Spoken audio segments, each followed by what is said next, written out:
I'm a very respectful guy, brought up by a good family, but if I can kill you, I will kill you. That's just how I am. And I'm just sitting on the phone call for literally like something I did not do. And it goes back to people just attacking Jake Paul and wanting to see me fail. Me, an exciting fighter to watch is that I carry power in both hands. So yeah, I believe I'll be able to deliver. There's various ways I'll win. I got the fighter spirit, and that's how I'll go in there and break him down with my spirit. Hey Joshua, he looked angry up there. I've never seen him look so fired up. He was giving it the throat slashing gestures. He wants to hurt Jake Paul. So Jake Paul just got hit with a lawsuit, and the second he turned down the rematch, the entire boxing world went nuclear. Within 2 days, deals crumbled, legal teams mobilized, fortunes hung in the balance, and the sport fractured down the middle like ice breaking under too much weight. One choice has spiraled into the most explosive confrontation either fighter has ever faced, with fallout that'll haunt them years after the dust settles. Jake said no to the rematch, and boxing didn't just react. It imploded. Promoters were burning up phone lines, fighters were hitting up their connects, sponsors suddenly needed answers fast. The internet became a wildfire in seconds. You could sense something shattering. This wasn't just business as usual. This felt like backstabbing. Everyone had already marked their calendars. TV networks had cameras ready, the fan base had drawn battle lines, then Jake vanished like none of it existed.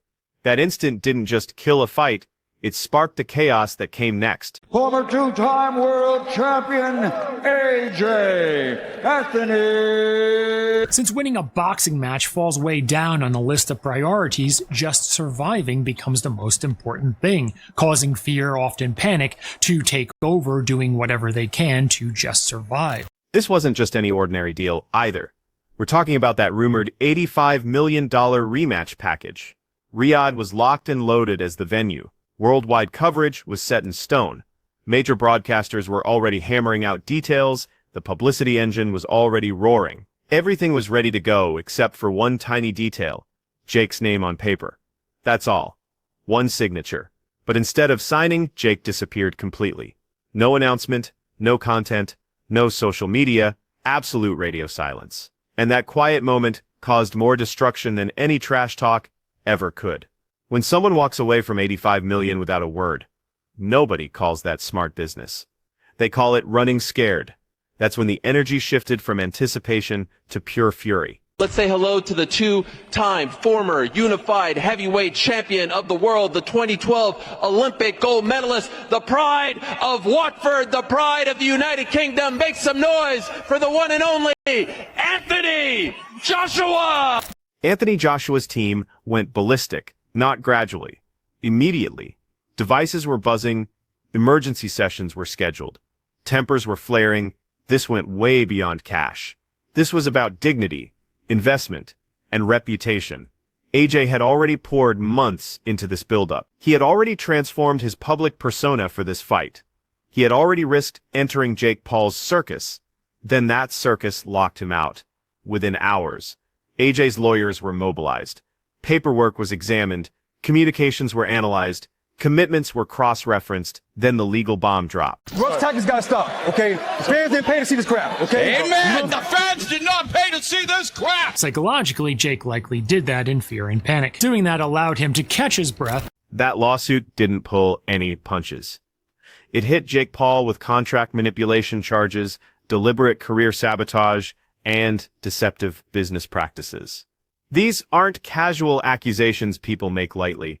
These are reputation-destroying weapons. Instantly, Jake's mentions shifted from entertainment buzz to legal nightmare trending. Partners hit pause, promoters went dark, whispered opportunities suddenly evaporated.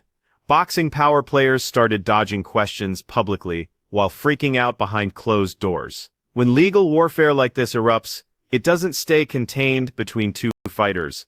It infects the entire industry. Oh, come on, punches. What is this? And yet he takes the knee again. This is not Joshua. It is happening. There's the right hand. Jake Paul goes down again. Jake's team struck back hard. They labeled the lawsuit pathetic. They claimed AJ was showing his true colors. They painted this whole thing as a desperate attention grab. For a brief moment, Some people bought it. But then something weird started happening. Jake Paul, usually the loudest voice in any conversation, went completely silent. No streaming, no comedy, no hostile social media, no press releases. That silence felt all wrong. Anthony Joshua did the complete opposite. He dropped workout footage, heavy breathing, bloodied hands, endless running, zero commentary, pure grinding. That difference made the internet choose teams viciously. Athletes, supporters, analysts, everyone became judges immediately. Then the recording leaked. Instead of processing feedback or acknowledging his flaws, the deluded person protects their ego by attacking the source of the criticism. And you versus going to the gym, you're still a fat? By labeling all the criticism he receives about his lackluster opponents as merely hate. Someone's private conversation between Jake and a promoter hit the web. The clip was brief, but it was devastating. Jake supposedly said, "Why engage him right now? Let the momentum fade out first." Those words went everywhere. Millions of people heard it. And suddenly the lawsuit seemed totally justified. That single phrase made everything feel like a setup. Not careful planning, not business strategy. A setup. The crowd turned against him within hours. Social platforms became brutal. Even Jake's own fans started questioning everything.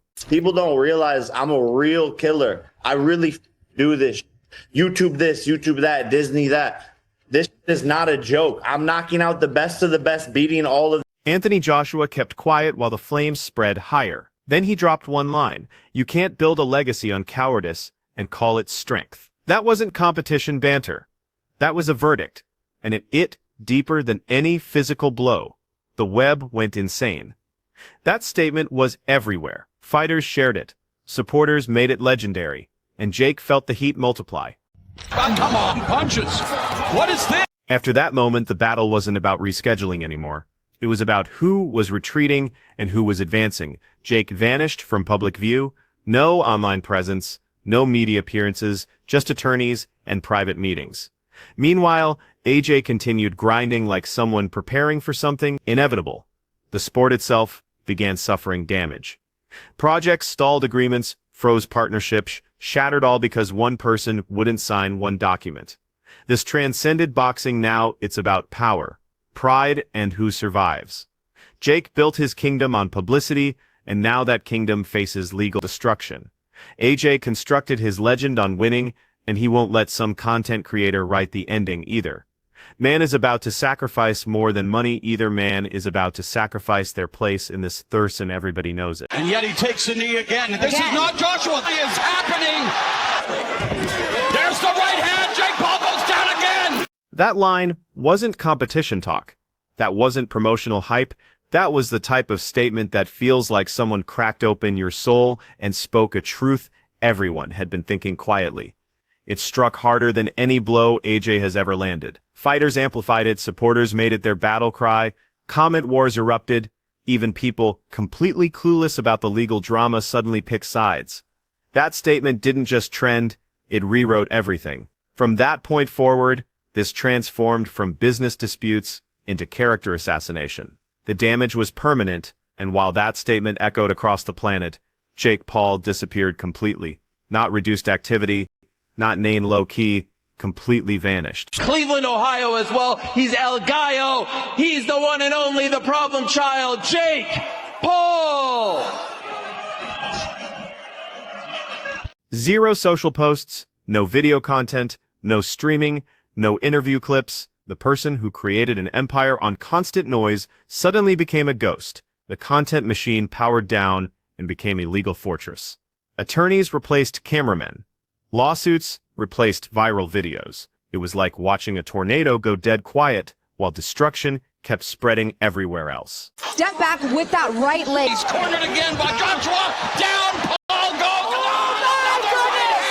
Oh, AJ's people chose the exact opposite approach.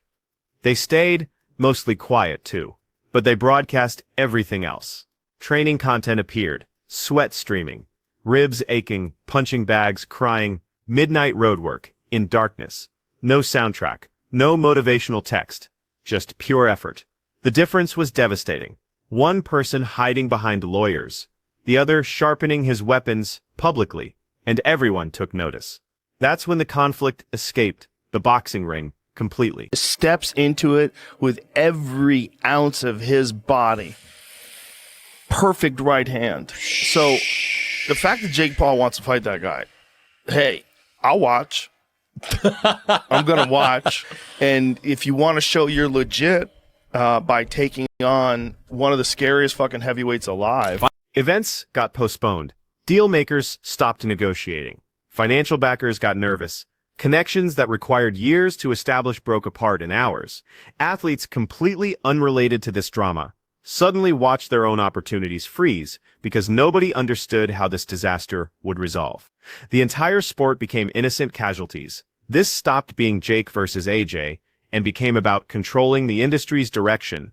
Who controls the revenue, who controls the spotlight, who even defines what professional boxing means today. Paul is now ranked the number 14 cruiserweight in the world by the WBA, and he's called out Anthony Joshua. Just makes the whole sport look ridiculous. Gets them more attention. Supporters didn't stay neutral either. They divided like it was actual warfare. Jake's army screamed conspiracy. AJ's crowd screamed weakness. Online battles became war zones. Every video, every image, every whisper got treated like courtroom evidence in a trial that never ends. And beneath all that chaos, the countdown silently started. Yeah, because he thinks that he thinks he's the one. Yeah. So that's what I'm preparing for. I'm preparing for the one who thinks that he's, like the Matrix. He thinks he's the chosen child, the problem child. So I'm preparing for that type of person. That's his mentality. So I'm preparing for that type of person. I'm not preparing for the person everyone thinks he is. I'm preparing for the person he thinks he is. AJ kept sharing one word only. Soon. Nothing else. No explanation. No schedule. Just soon. Every time he wrote it, pressure increased. People began monitoring legal deadlines and workout videos like market indicators. Time was running out in two different arenas simultaneously. Courtroom battles and physical combat, legal warfare on one front, athletic warfare on the other, and the real question evolved from who's justified to who. Cracks under pressure first, because both fighters are kicking on thin ice. I think it's ChatGPT's lying to him. I think he needs to say on ChatGPT, give me it raw, uncut, and don't filter your answers. He's probably typed in ChatGPT, do you think I can beat Anthony Joshua? And it's been like, great question. Anthony came off a shocking loss in September. You have a great chance, Jake. Jake Paul created a business empire, fashion brands, event promotion, corporate partnerships, media production, fights scheduled years ahead. That whole operation relies on one thing, believability, and believability shatters easily. When people stop buying the excitement, the revenue disappears. When the revenue vanishes, everything collapses. Yes, he was constantly crawling, falling, rolling, faking low blows. He knows his bullshit. Anthony Joshua faces a different threat. He's not defending a business. He's defending his life's work. Decades of excellence, championship belts, earned respect, the kind of career athletes sacrifice everything for. If he allows a content creator to dictate his professional future, that legacy crumbles, and damage like that stays forever. Neither fighter can survive losing. Not financially, not emotionally, not in public, because this represents true mutual annihilation. And if either one falls, the survivor carries permanent scars too. This entire catastrophe started with one choice, one unsigned agreement, one evening when everyone expected acceptance, but received crushing silence instead. Now the ultimate question looms over everything. Does this finish in courtrooms? Does it finish in boxing rings? Or does it finish with both men surrounded by ruins they can never repair? Someone's about to lose it all, and the world won't look away.